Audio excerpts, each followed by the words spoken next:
আসসালামু আলাইকুম। আমি চম্পা। গরম ভাতের সঙ্গে এমন হালকা পাতলা চিকেনের ঝোল হলে এক প্লেট ভাত যে কখন শেষ হয়ে যাবে বুঝতেই পারবেন না।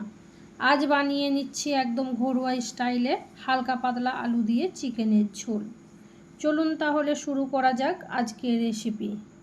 আমি নিয়েছি 700-র মতন চিকেনটাকে ভালো করে কেটে ধুয়ে নিয়েছি, নিয়ে একটা জায়গার মধ্যে রেখে দিয়েছি।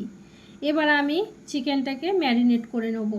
দিয়ে দিলাম স্বাদ মতন নুন আর পরিমাণ মতন হলুদ। নুন আর হলুদ মাখিয়ে চিকেনটা ম্যারিনেট করে একটা জায়গার মধ্যে রেখে দিলাম। এদিকে চাপিয়ে দিলাম গ্যাসে কড়াইয়ের মধ্যে দিয়ে দিলাম পরিমাণ মতন সর্ষে তেল। একটা আলু আমি এরকম ছোট ছোট করে কেটে নিয়েছিলাম, আলুটা তেলের মধ্যে দিয়ে লাল লাল করে ভেজে নেব। দিয়ে দিলাম অল্প একটু হলুদ আর অল্প নুন। হলুদ দিয়ে ভালো করে ভেজে নিলাম। ভেজে আমি একটা জায়গার মধ্যে তুলে রেখে দিলাম। ওই কড়াইয়ের মধ্যে দিয়ে দিলাম আর একটু সর্ষে তেল, আর দিয়ে দিলাম এখানে একটা তেজপাতা, একটা এলাচ আর অল্প দারচিনি। ভালোভাবে লাল করে ভেজে নিলাম। একটা পেঁয়াজও আমি কুচিয়ে নিয়েছিলাম, কুচানো পেঁয়াজটা তেলের মধ্যে দিয়ে লাল লাল করে ভেজে নেব। যতক্ষণ না পেঁয়াজটা লাল লাল করে ভাজা হবে ততক্ষণ অবধি আমি নাড়াচাড়া করে নিলাম।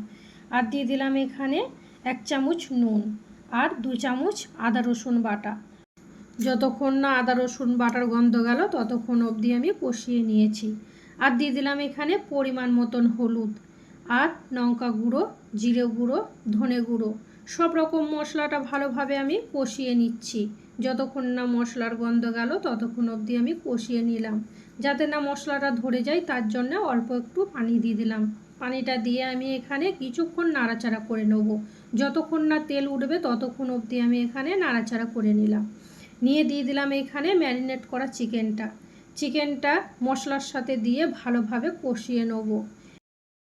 15 থেকে 20 মিনিট আমি চিকেনটা এভাবে কষিয়ে নিয়েছি। বেশি মশলা নয়, সাধারণ কিছু উপকরণের তৈরি হবে দারুণ স্বাদে এই রান্না।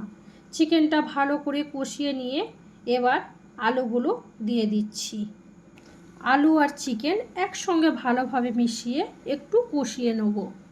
তারপর আমি এখানে প্রয়োজন মতন গরম পানি দিয়ে দিলাম। পানিটা দিয়ে নাড়াচাড়া করে কিছুক্ষণের মতন আমি ঢাকা দিয়ে দেবো চিকেন আর আলু সেদ্ধ করার জন্য। কিছুক্ষণ পর যখন আমি ফিরে এলাম দেখলাম আমার চিকেন আর আলু সুন্দরভাবে সেদ্ধ হয়ে গেছে। ঝোলটা ফুটে উঠলেই বুঝবেন আজকের রান্না একদম জমে গেছে। তো বন্ধুরা, আজকের এই হালকা পাতলা আলু দিয়ে চিকেনের ঝোল যদি আপনাদের ভালো লেগে থাকে তাহলে অবশ্যই বাড়িতে একবার এই রেসিপি ট্রাই করে দেখবেন। গরম ভাতের সঙ্গে এই চিকেনের ঝোল স্বাদ কিন্তু একেবারে অসাধারণ। রেসিপি ভালো লাগলে ভিডিও একটা লাইক করে দিন আর শেয়ার করে পাশে থাকুন।